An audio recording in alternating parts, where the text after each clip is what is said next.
யாராவது வந்தால் அழைச்சிட்டு போவேன். அங்கே ஒரு பாதிரியார் எனக்கு, அங்கே ஒரு 7 பாதிரியார் இருக்காங்க. அதில் ஒருத்தர் எனக்கு கொஞ்சம் வேண்டியவர் வந்தால் வாங்க டீ குடிக்கலாம் போகலான்னு சொல்லி அழைச்சிட்டு போவார். ஒரு நாள் ஒரு செய்தி சொன்னார். பக்கத்து ஊரில் பறவைன்னு ஒரு ஊர், அந்த ஊரில் ஒருத்தன் இருக்கான், மகா கெட்ட பயலாம். தண்ணி அடிச்சுக்கிட்டே இருப்பானா, சிகரெட்டு குடிச்சிக்கிட்டே இருப்பானா, என்னென்ன உலகத்தில் கெட்டது உண்டோ அவ்வளவும் செய்வானா. அவன் இந்த ஊரில் உள்ளவங்களாம் சொல்லி, ஃபாதர் அவன் தான் இங்கே வர்றானே, வரும்போது கொஞ்சம் சொல்லி அவனை திருத்துங்கன்னு சொல்லுவான். நான் அவனை கூப்பிட்டு திருத்துவேன். சரிம்மா. அப்புறம் அவன் வேலையை தான் செய்வான்.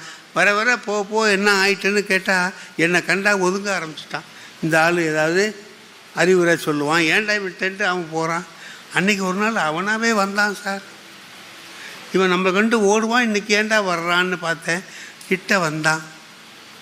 ஏன் ஃபாதர், ஒரு சந்தேகம். என்ன?